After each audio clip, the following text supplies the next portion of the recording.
Welcome to Luca is a Billionaire, where the only thing I invest in is your answers. You start in Camera Raw or with a smart object in Photoshop so edits stay reversible.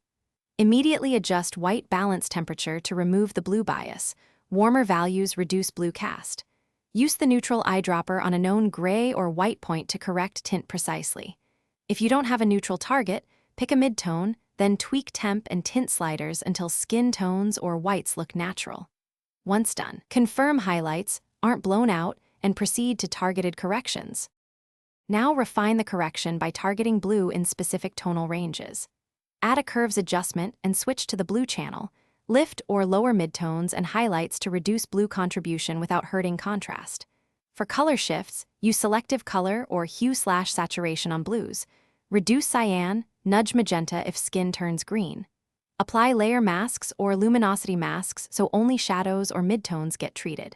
Make subtle moves. Large swings create unnatural color casts elsewhere. Finish by balancing global tones and saturation. Add a color balance layer to fine-tune midtones, then adjust shadows and highlights if a residual blue tint remains. Use vibrance rather than saturation to protect skin tones, and check your edit at 100% and different color profiles. If a localized area still shows blue, paint on the adjustment layer mask with a soft, low-opacity brush or use a targeted hue/saturation layer. If things go wrong, toggle the layer visibility to isolate the offending adjustment and undo that step.